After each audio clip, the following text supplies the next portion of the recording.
I never thought I'd find myself in this kind of mess, but here we are. A tenant of mine, a woman who I thought was decent, tried to guilt-trip me into selling one of my properties just so her daughter could afford college. And what she did when I said no still blows my mind. I'm a 36-year-old guy who owns a handful of houses in the town where I grew up. I didn't come into this easy. It took years of grinding, smart decisions, and a lot of giving up things along the way. To give you some background, I was raised in a working-class family. My mom and dad were both blue-collar folks who busted their tails to give me and my siblings a decent life. They always dreamed of owning their own home, but that dream just never quite lined up for them. Watching them struggle lit a fire in me. I promised myself I'd build a better future for me and someday for my own family. I met my wife back in college, and funny enough, her story wasn't too different. She was raised by a single mom who juggled multiple jobs just to keep food on the table. That kind of life teaches you real quick how to stretch a dollar and stay sharp. We both wanted more out of life. We worked like crazy, buying fixer-uppers, flipping them, saving every cent, and investing smart. Over time, we managed to build something real. Those properties we own? They're not just houses. They're the result of late nights, tight budgets, and a whole lot of hustle. Today, we've got two amazing kids, a boy and a girl, and those homes help provide for them. They stand for the future we're trying to lock in for our family. But then came Sandra. She's 42, a tenant of mine who's been renting from me for a few years. I've known her as a single mom living in a nice 3-bedroom home I bought back before I got married. It's in a great part of town, not far from her daughter's high school. Her husband bailed right after their daughter was born. When I found out about her situation, I cut her a break, offered her the place at a reduced rent so she could afford it. Sure, I lost out on some money, but it felt like the right thing to do. Over the years, I never raised the rent once. She paid on time, and we had a decent landlord-tenant vibe going. I'd even help with little things around the house when she asked. Her daughter's in her senior year of high school now and had just gotten into a top-notch out-of-state college. Big deal, right? I was genuinely happy for them. But she mentioned the place was expensive, and the scholarship barely scratched the surface, didn't even cover 10%. I figured she might ask for a little help, maybe a short delay on rent or something. So when she asked to meet, I didn't think twice. We sat down in her living room. She started off by thanking me for always being generous with the rent, then dove into how badly she wanted her daughter, Ava, to go to that dream school. She laid it all out: tuition, housing, expenses, and said she was way short, even after financial aid, scholarships, and working 2 jobs. I nodded, figuring she just needed a break on rent or some kind of temporary help. But what came next nearly made me fall out of my chair. She asked if I'd be willing to sell the house she was living in to help fund Ava's college costs. I stared at her, trying to figure out if I heard right. "You want me to sell my property so your daughter can pay for school?" I asked, still stunned. She wasn't kidding. Said she already had the place appraised and believed it would cover the full cost. I straight up asked her if she'd lost her mind. That house wasn't just some asset. It meant something to me. There was no way I was letting it go, especially not for something like that. She tried again, said maybe I could loan her the money and Ava would pay me back after she graduated. I told her I understood college was important, but this was flat out unreasonable. Just listening to her made it clear she wasn't going to stop pushing. I kept my cool and explained that the house was part of my livelihood. Selling it wasn't just inconvenient, it would hurt my family's future. I told her if she couldn't make the numbers work, maybe she should ask family for help or consider cheaper schools. But she didn't want to hear it. She kept insisting I was the only one who could help, acting like selling a house was no big deal. I finally told her to drop it and stop bringing it up.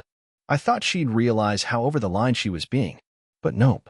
Over the next few weeks, she just got worse. The closer it got to college time, the more intense she became. She kept begging me to sell and even stopped paying rent as some kind of protest. Our once decent relationship turned sour real fast. She started pushing harder, like she truly believed I owed her this. In her mind, I was the villain holding back her daughter's dreams.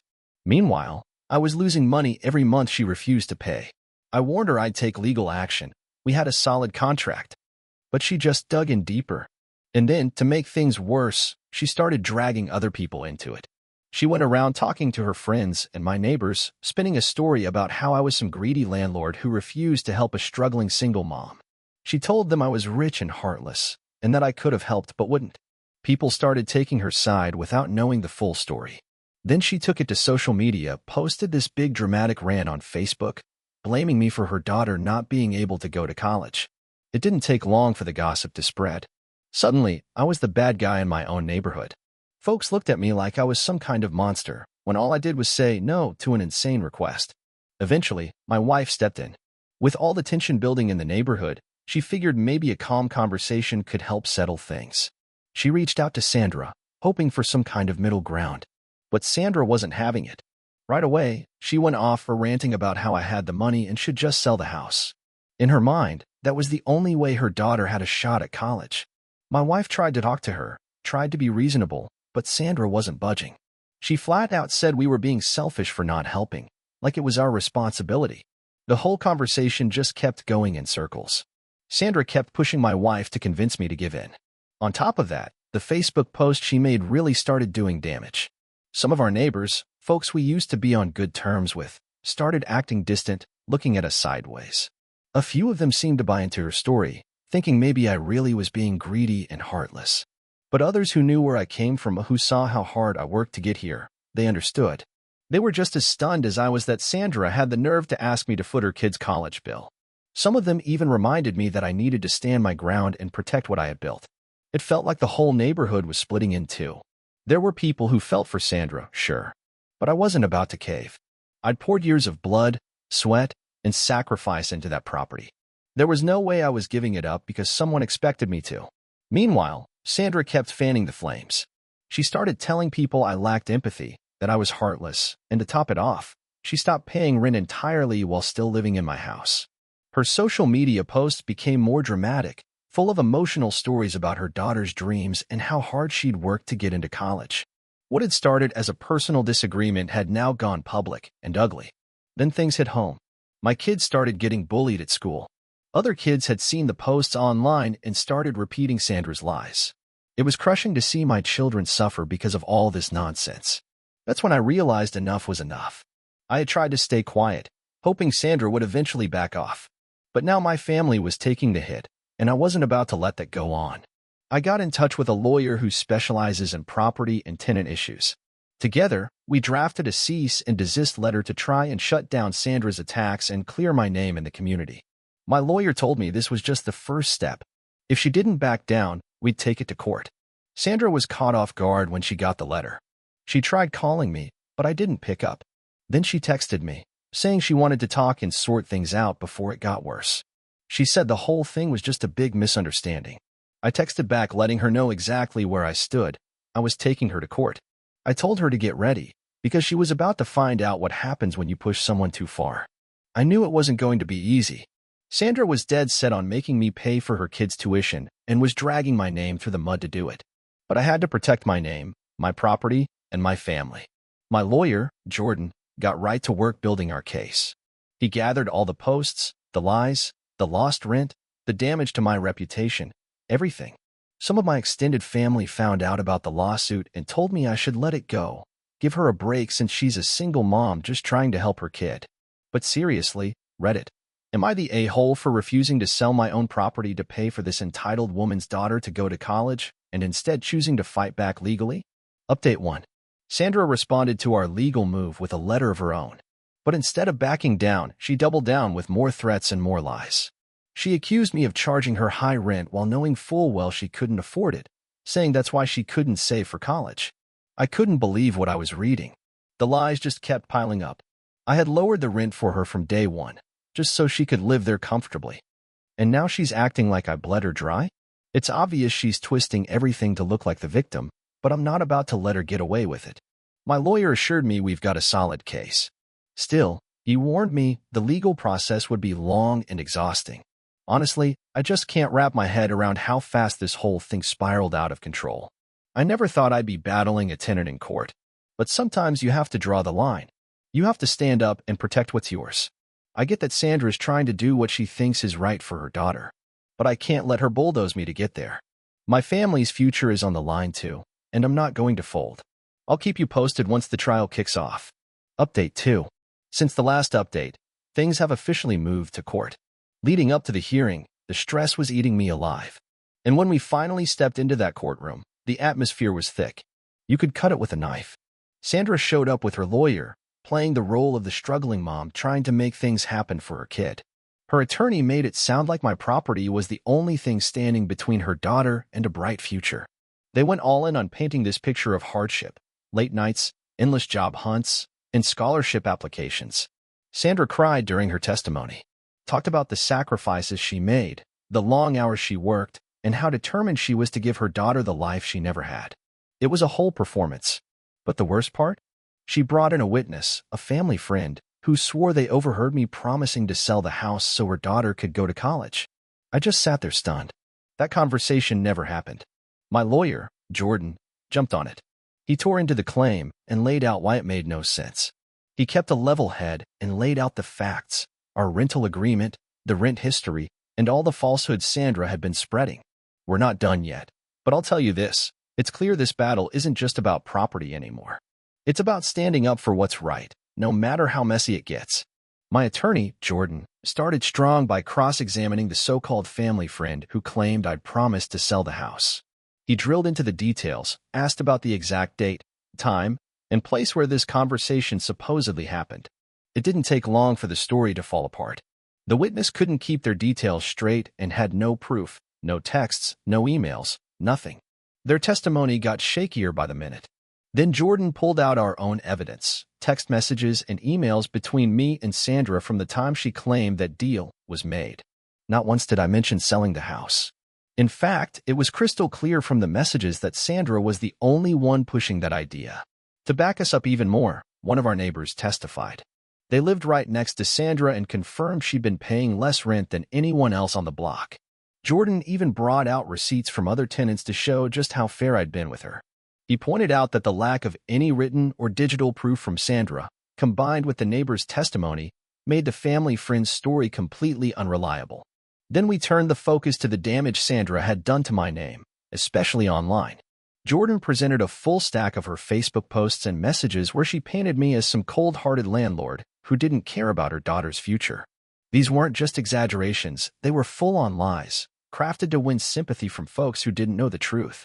We showed how she'd created this sob story version of events, making herself out to be a desperate mom when, in reality, she was trying to guilt-trip me into giving up property I'd worked years to earn. Jordan even shared screenshots of social media comments from people in our own neighborhood. Some of them had believed her. Their messages ranged from sympathy to straight-up calling me a greedy jerk. But what hit the hardest was when we brought in our kids' testimony. They talked about how kids at school had bullied them, calling me names they'd seen in Sandra's posts, treating them differently because of the lies being spread about our family. It was gut-wrenching. Jordan argued that Sandra's smear campaign had real consequences, not just for my reputation but for my kids' well-being. The damage wasn't just online. It was in our everyday lives. It became clear to the court that Sandra had gone way too far. And with all the evidence laid out, our messages, the neighbor's testimony, the social media proof, the impact on our kids, it was obvious who was telling the truth. I felt confident justice would be served. And it was. Update 3. We won the case. The past month had been absolutely draining. The back and forth in court, the emotional toll, the uncertainty, it felt like a roller coaster I couldn't get off. But through it all, Jordan stayed sharp. He kept laying out the facts while Sandra's case crumbled. That so-called witness didn't hold up under pressure. There was no evidence, no consistency, just empty claims. And in the end, the judge saw through it all. The ruling was in my favor. Sandra was found guilty of defamation. The court ordered her to pay damages for the harm she caused, not just to my name, but for the month she hadn't paid rent. On top of that, she got hit with a restraining order.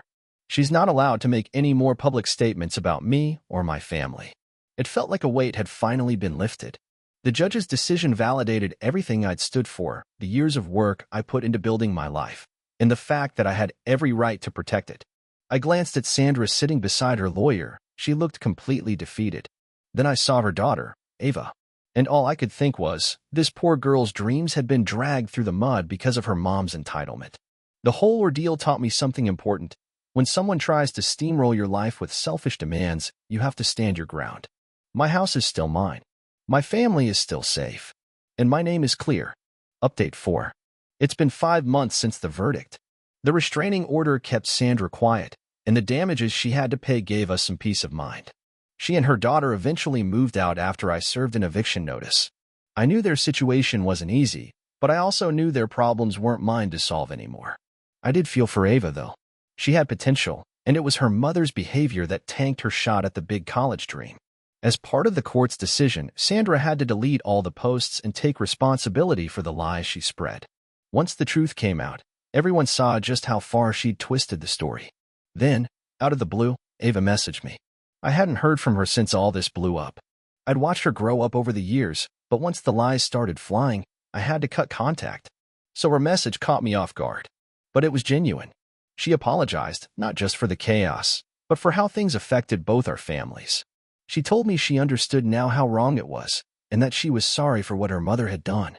She shared that they had moved to a more affordable town and that she was going to attend a local college instead.